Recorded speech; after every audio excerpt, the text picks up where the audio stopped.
নাম আব্দুল কাদের, কারাচা বালুচ পাকিস্তানের অধিবাসী। থাকেন পরের জমিতে ঝুপড়ি বানিয়ে। ঝুপড়ির বেড়া দিয়েছেন ঝাউ জাতীয় কাঁটাতার গাছ দিয়ে। একদম প্রান্তিক অজপাড়া গা। নেই কোনো বিদ্যুতের ঝলমল, বুঝেন না মোবাইল কি, নেই নেটওয়ার্ক ব্যবস্থা, কিন্তু রবের সাথে তার কি নিবিড় সম্পর্ক।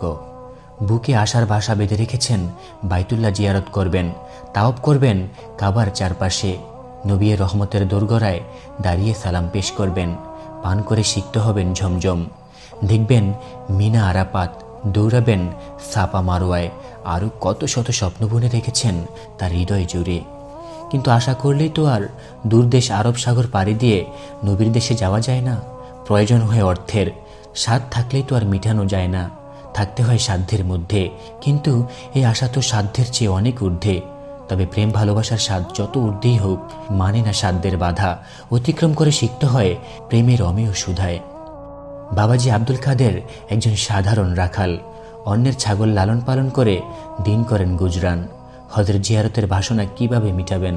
একজন রাখালের পক্ষে তো অসম্ভব। সারা বছর ছাগল পালন করার পর এলাকার নিয়ম মাফিক বছর শেষে মালিকের পক্ষ থেকে পারিশ্রমিক হিসেবে মিলে মাত্র একটি ছাগল ছানা। থাকার ঘর নেই, সংসার চালানোর জোগান হয় না ঠিকমতো, কিন্তু রবের ভালোবাসা যে পূরণ করতেই হবে। এই ইচ্ছে শক্তি নিয়ে শুরু করলেন টাকা জমানো। কয়েক বছর রাখালি করে কয়েকটি ছাগল জমালেন, তা বিক্রি করে বানালেন পাসপোর্ট। কিন্তু হায়, উপযুক্ত অর্থ জমানো পর্যন্ত পাসপোর্টের মেয়াদ শেষ হয়ে গেল। পিছপা না হয়ে আবারও ছাগল জমাতে শুরু করেন। দীর্ঘ 15 বছর রাখালি করে ছাগল লালন পালন করে জমানো টাকা দিয়ে শেষমেশ উমরা পালনের অর্থ কোনোভাবে জমেছে, তাও শুধু নতুন পাসপোর্ট, যাতায়াত ভাড়া ও সামান্য হাত খরচ। নেই হোটেলে থাকার ভাড়া। তার জমানো অর্থ পরিমাণ কোনো হজ এজেন্সির কাছে, কোনো প্যাকেজ তো দূর, ধারে কাছেও নেই। তাই স্থির করেছেন একা যাবেন, পড়ে থাকবেন কাবা চত্বরে বা আশেপাশের কোথাও।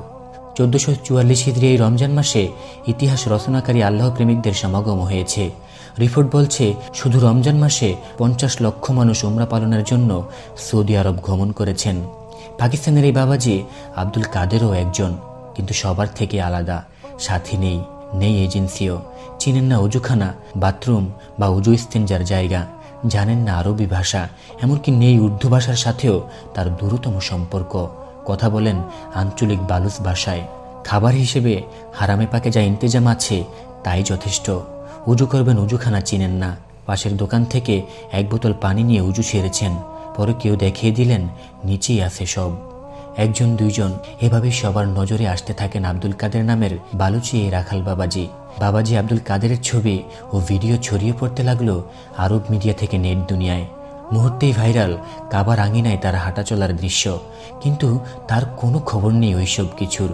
ভূপৃষ্ঠে কত শত অক্ষত অপরিচিত মানুষ আল্লাহর কাছে খুব পরিচিত প্রিয়, কখনো কখনো দুনিয়াবাসীর কাছেও প্রিয় হয়ে যান। না হয়ে রমজান উমরা পালন করেছেন কত রাজা বাদশা, আমির ওমারা, কত শত উজির নাজির, মন্ত্রী মিনিস্টার।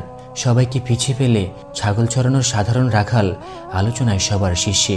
কেউ বলছেন ফেরেস্তা সিফাত ইনসান, কেউ বলছেন দরবেশ, কেউ বলছেন সাহাবাদের যুগের মানুষ। কেউ কাছে এসে দোয়ার আবেদন করছেন, হাদিয়া দিচ্ছেন, ছবি তুলছেন, ভিডিও বানাচ্ছেন, কিন্তু তিনি মজে আছেন রবের প্রেমে।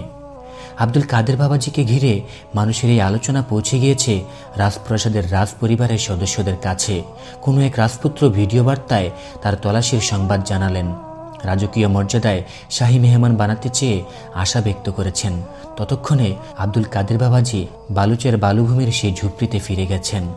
তালাশ করে খুঁজে পেলেন তিনি একজন পাকিস্তানি। দেওয়া হলো দাওয়াত, ঘোষণা করা হলো রাজকীয় মর্যাদায় মেহমানদারির, অফার করা হয়েছে সরকারি ব্যবস্থাপনায় বাইতুল্লাহ জিয়ারতের। আল্লাহু আকবার। আল্লাহর প্রেম দরিয়ায় ডুব দিয়ে চেয়েছিলেন সামান্য একজন ভিখারি বেশি হলেও একটু হাজিরা দেওয়ার। আল্লাহ পাক কবুল করে নিলেন মেহমান হিসেবে, ব্যবস্থা করে দিলেন রাজকীয় মর্যাদায় মেহমানদারির। আল্লাহর প্রতি তার ঘর নবী রহমতের দোরগোড়ায় হাজিরা দেওয়ার এমন আকুতি আল্লাহ পাক সবাইকে দিন, আমাদের সবাইকে এমন প্রত্যাশী বানিয়ে দিন। আমিন।